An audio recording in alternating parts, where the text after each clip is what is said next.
So Bakes, what are you thinking about this? We got another deal with Iran coming. The markets never seem to want to go down.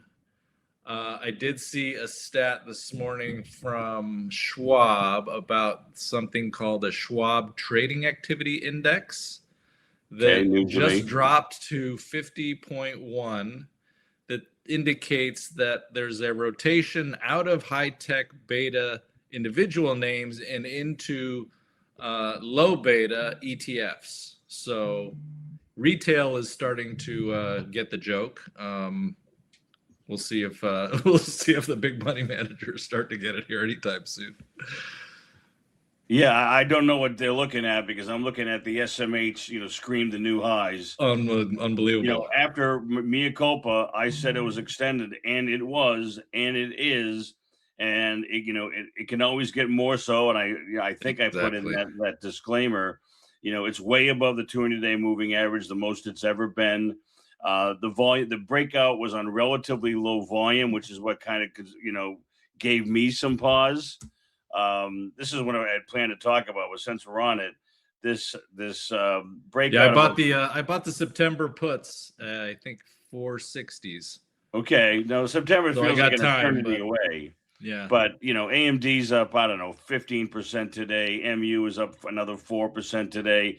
And the fact that this volume was so lackluster, I thought it was, I'm so sick of software. I'm just going to go into the aforementioned Nvidias and Microns and AMDs, but it keeps going, and the volume still is not dazzling by any stretch.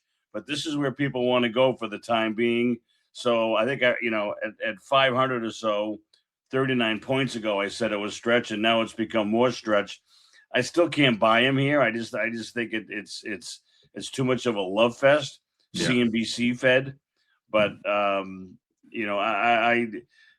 has the continued breakout had any volume behind it in your eyes, or but we were just talking about, Jeff, the semis. I said they were extended a week ago, and they just become more so, which is always the risk you take. Today's really the first big volume day that we've seen.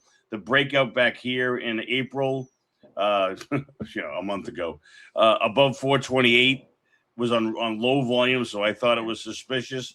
But it just keeps happening, and we just hear, Micron earnings news and AMD today, and they just keep going higher and higher. So this is where people are going when they're taking the software dollars out, I guess.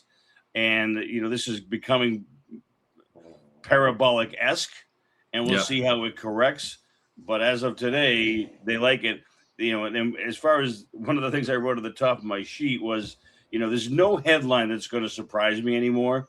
Now that peace is broken out, oil goes down 8% and precious metals go up 6%. I mean, if you had given me that headline, I would have said you're out of your mind. Now the oil makes sense, the precious metals doesn't.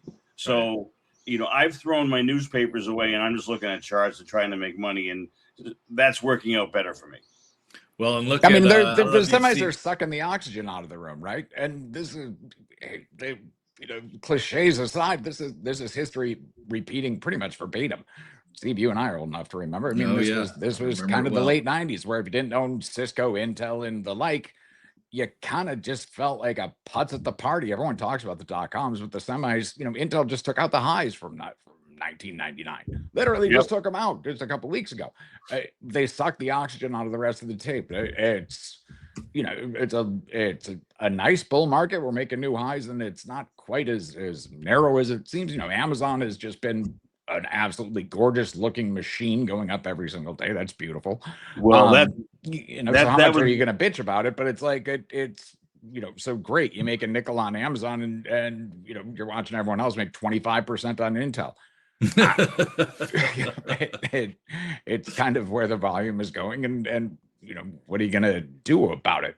Meantime, you're right. It's the oil prices go down. So what do? You buy semis and you sell precious, or you buy precious metal. I don't know what you kind of have to check the rules out and just stick to your knitting, which is what we're an Axios headline or a Truth Social post away from undoing all this. So, I'm just following the charts. I've got 37% in cash. I'm up. I'm beating the S&P, and I'm doing it, you know, with duct tape and baling wire. And the action in I noticed the last couple of days too, the action in Meta and in Microsoft have just been atrocious. So they're just rotating out of these software names and into.